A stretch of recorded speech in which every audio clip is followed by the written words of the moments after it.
Hi Gemini! Welcome po sa ating channel at ito ang inyong monthly reading for September 2023.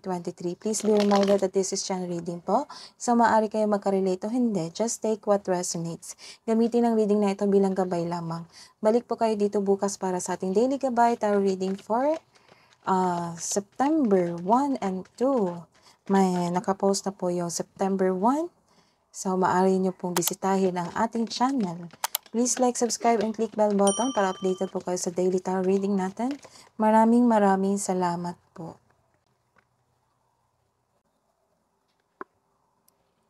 Busy kayo ngayon sa iyong trabaho? Sa buwan na ito, busy kayo? Nagkaroon ng hard work or productivity?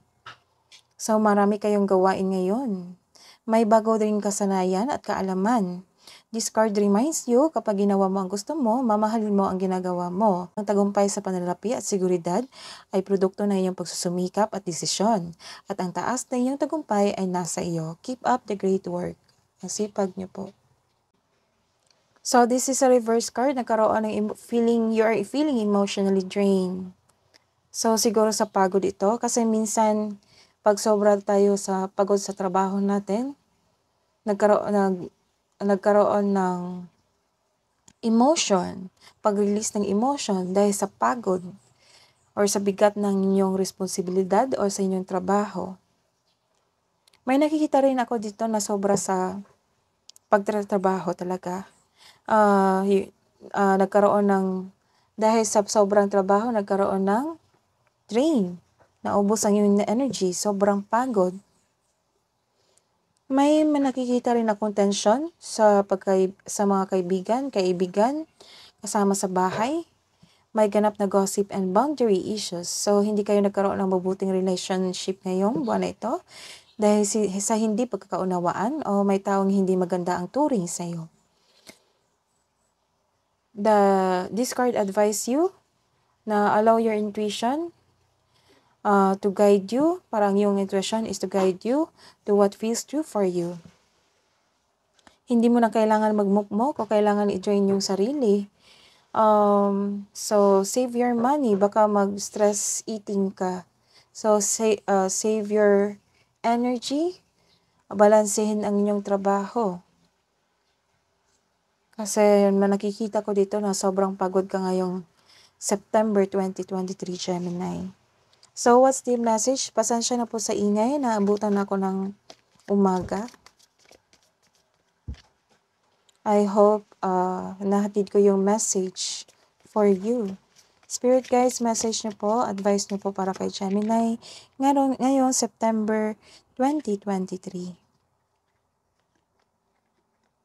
Grounding. Go deep, explore your roots. So, this is the information na may bagong kasanayan ka ngayon, may bago kang ginagawa. Staying focused. So, the advice is focus on yourself, focus on your work. Hold the course. So, focus. Kasi maghahatid sa iyo ito ng abundance. Let's see your career and money, Gemini, for September 2023. Spirit guides, I need your message po para kay Gemini ngayong September 2023. Wow. Wow.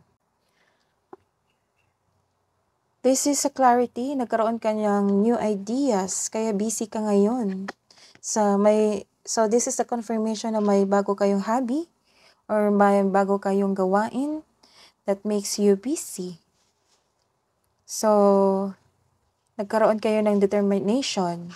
Mayroon kang new ideas na agad mong bigyan ng aksyon para magkaroon ito ng maagang resulta.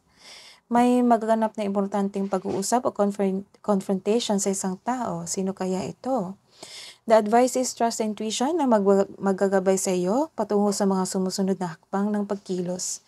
Ang ilan sa inyo, napapansin mo na nagkaroon ng improvement ang inyong communication and clarity sa inyong mga kaibigan o sa mga taong palagi mong nakausap.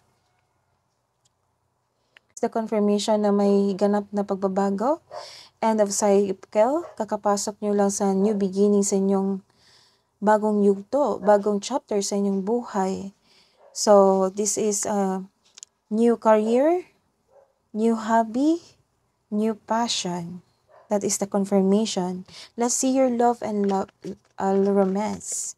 Let's see your love and romance, Gemini, ngayong September 2023.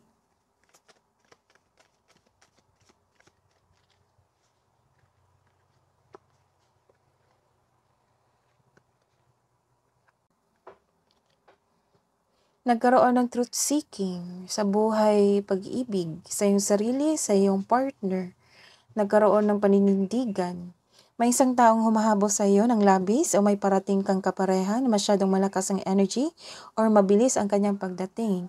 This card asks you to listen to your intuition kung ang manliligaw na ito ay tunay na baka kasi sobrang bilis nitong dumating, ang siyang mabilis mawala. So this is also confirmation na some of you, mga single, ayaw nyo mga makipagrelasyon. So, mabilis nyo rin tanggihan itong taong ito. Sa buhay pag-ibig, this is harmony. Harmony sa inyong sarili, sa inyong kaibigan, sa ikaibigan, or sa pamilya. Nagkaroon ng pagkakaisa. Ipakilala mo na yung partner mo sa pamilya mo. Ilan sa inyo masaya kayo ngayon? Very supportive ang inyong family, yung kaibigan or kaibigan. Kung single ka, may mamimit kang tao na ma-open up yung about your past. I-open up mo yung about your past. Siguro ka-date mo ito o kaibigan na handang makinig sa iyo. What is the love advice for Gemini ngayong September 2023? Friendship. So, may namuong friendship dito. Nurture the bonds of friendship. So, you're taking time of your friends with your relationship. Within your relationship, nurture the bonds of friendship within your relationship, and your love life will dramatically improve. So, what's the advice pa po para sa Gemini ngayong September 2023? Spirit guides, look at the bigger picture. What's the angels, archangels advice ngayong September 2023? Victory. So, dahil sa kasibagan nyo, nagkaroon kayo ng victory. So, this is the fourth card. Confirmation, nagkaroon ng victory sa inyong trabaho. Sa pagsusumikap sa inyong trabaho. So, the message is from Archangel Sandalphon. Your prayers have been heard and answered. Have faith. That is your reading today for this month, Gemini, September 2023. Balik po kayo dito bukas para sa daily tarot reading natin. May love reading din po. Please visit our channel. Please like, subscribe, and click bell button for notification para po updated kayo sa daily tarot reading natin. Maraming salamat po.